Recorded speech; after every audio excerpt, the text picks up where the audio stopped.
resources that were useful, no respect that was honorable. Now, if Jesus had come from Jerusalem, that would make sense. If Jesus had come from Rome, that would make sense.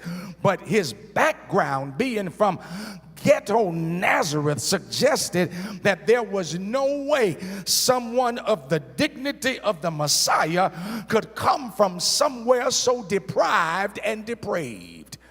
There is no way, Lord have mercy, that the royal Messiah could be born on the other side of the tracks.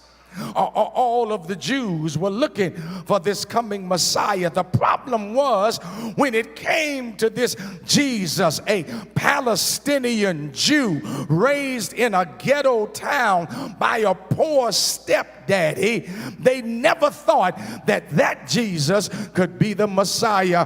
But all of us in here can testify today because we know that he was indeed the one. Here is the reality. He was the one they never saw coming.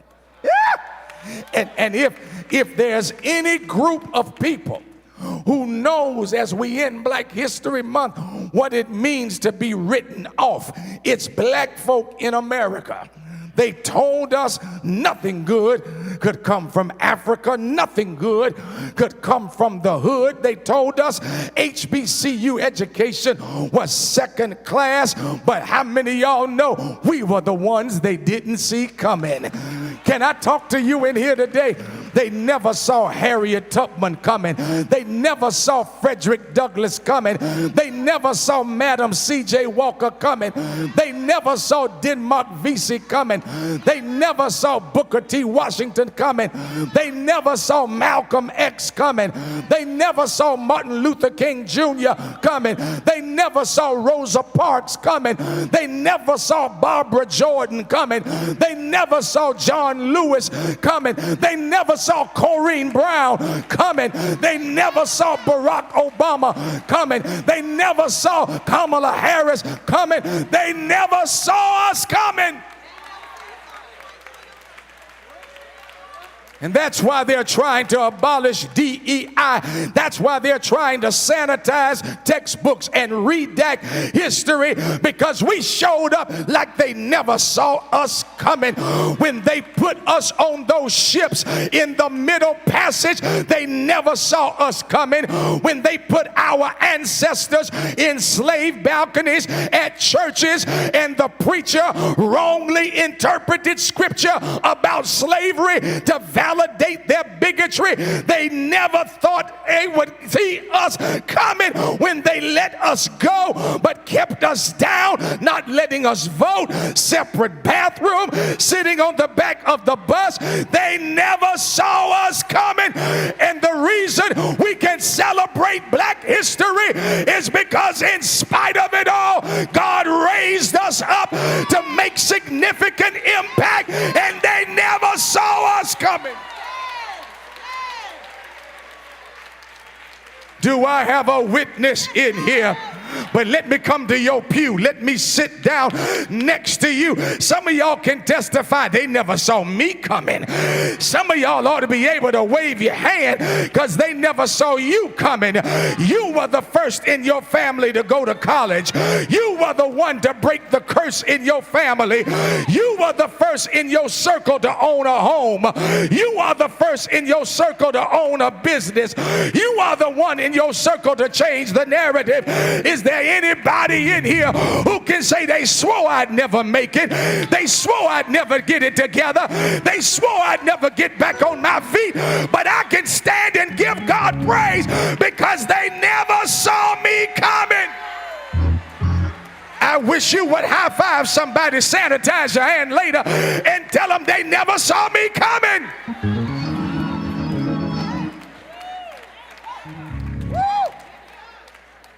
Sit down. I'm only going to tell you that 3 more times.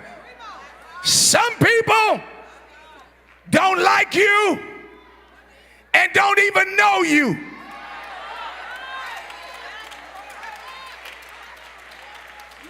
And can I tell you why they don't like you? because they never saw you coming. You got on that job, didn't have the experience, didn't have the degree, didn't have the connections, and all of a sudden God started raising you higher and higher. You don't even know them. They don't like you because they swore you'd never get where you are. Preach, Rudolph McKissick. You got some folk who didn't believe you could do it. You got some family members who didn't believe you could make it. But you ought to tell them like Philip told Nathaniel, come and see. Yeah, come and see what the Lord has done. Come and see how he picked me up. Come and see how he turned me around. Come and see how he changed my life. If you want to know if the Lord can do it, come. I'm the one they didn't see coming. That's why you laugh when you turn the key to your house folks said you'd never own, because they didn't see you coming. That's why you smile when you get in the car they told you you'd never own, because they didn't see you coming. That's when you shout when you walk on your job, because you're the one they didn't see coming. In the words of Tupac, you're the rose that grew in concrete. Preach, boy, because ain't nothing supposed to grow in concrete. But how many of y'all know you ain't from New York, but you were born in a concrete jungle, and people swore you never amount to anything, but they do not know I can do all things.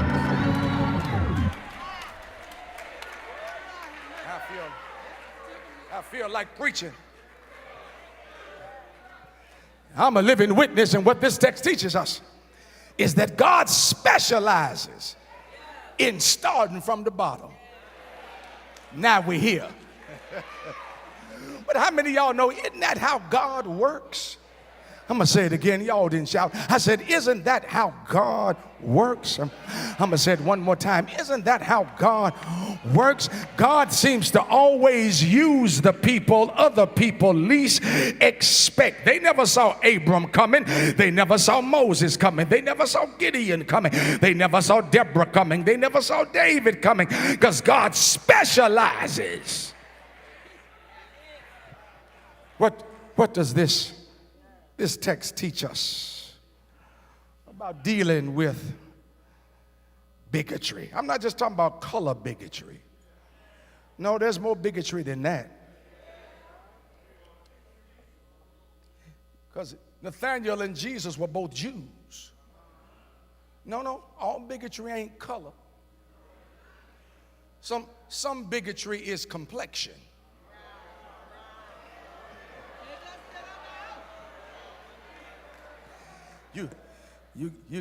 There was a day colorism where light-skinned folk thought they were better than dark-skinned folk. Oh, y'all done got quiet. See, y'all were okay as long as I was talking about that other kind of bigotry. There's colorism. There's colorism. There's intellectualism. You treat folk differently who ain't been to college like you. You treat folk differently. Yeah, you went to Bishop Kenny. They went to Rebound. You think they don't have the education that you had. Y'all done got quiet on me in here now.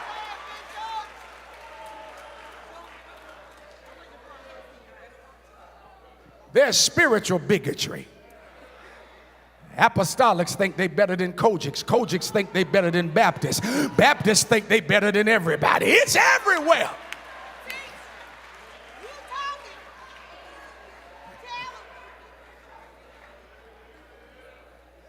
How do you handle it? Bigotry on any level. There's financial bigotry. Folk who got money treat folk differently who don't have the money they have. Folk who got money flaunt their money to hide their insecurity, because they always got to tell everybody else what they doing with their money. Because if you're real comfortable with your money, you ain't got to go around holding a pep rally for everything you do. If the truth be told, folk who are really wealthy, you'll never know it, because they don't dress like it, they don't drive like it, they don't act like it. Because real wealthy folk don't put their money in stuff. They put their money in funds and in trusts for future. Now y'all don't want to talk to me.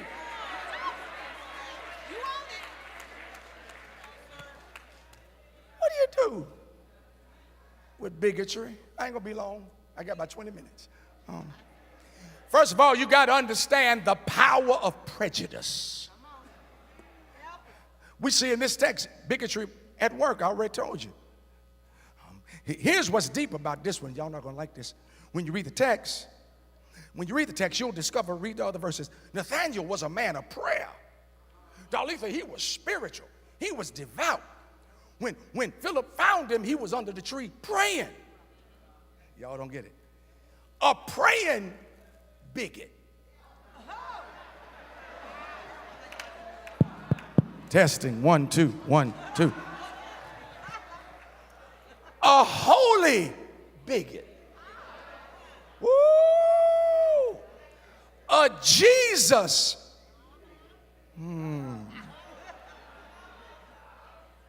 Sometimes being spiritual and being prayerful does not stop preconceived taught concepts. Come on, let me preach it like I want to this morning. Nobody is born prejudiced.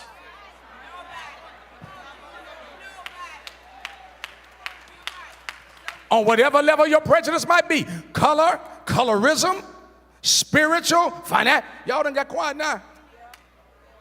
You are taught bigotry. Nathanael wasn't born not liking Nazareth. He was taught what people thought about people from Nazareth. We teach our children bigotry. Now y'all done got quiet now. We teach our children that they better than other people. Shame on us. Y'all listening to me? Nathanael, here I go getting in trouble. Nathanael would have been a great Christian nationalist. He would have been a great right-wing Christian nationalist. Because Christian nationalism operates from the notion of if you're not like us, you're less than us. They declare that if you aren't Christian, you aren't worthy of citizenship. Because they declare that this country was founded on Christian values, which is the dumbest thing I've ever heard, because God's name ain't even mentioned in the Constitution. As a matter of fact, the Pledge of Allegiance was written in 1892, but under God wasn't added till 1954. Y'all don't like history in here. No, Christian nationalism. They wrap themselves in a flag instead of carrying a cross. That's why they can be against Muslims and Jehovah's Witness and Buddhists. Y'all ain't talking to me now. Because in their mind, citizenship is equal to religion. It just got quiet in here. That's why they can bash the LGBTQIA plus community, because their theology is based on the Constitution. When in reality, the LGBTQIA plus community is citizenship. I ain't talking about the Bible. I'm not talking about my theology. I'm talking about humanity, citizenship. I'm not talking about, so nobody in here, all the right-wing folk in here, don't get all upset. I ain't talking about my theology. I ain't even telling y'all what my theology is. I ain't talking about what the Bible says. I'm talking about citizenship. Is the mic on?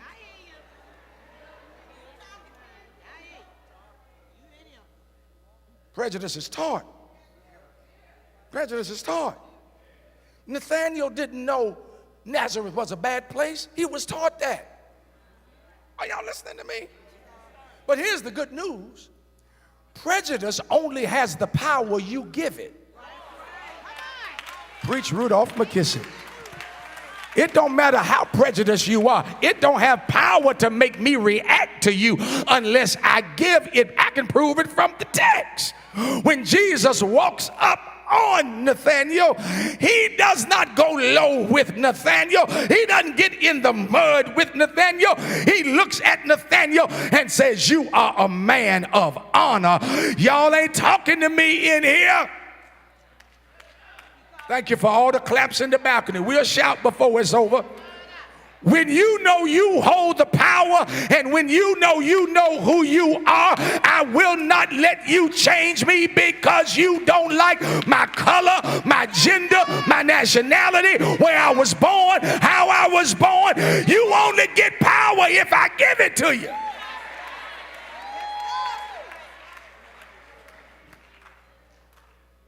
Let me move on.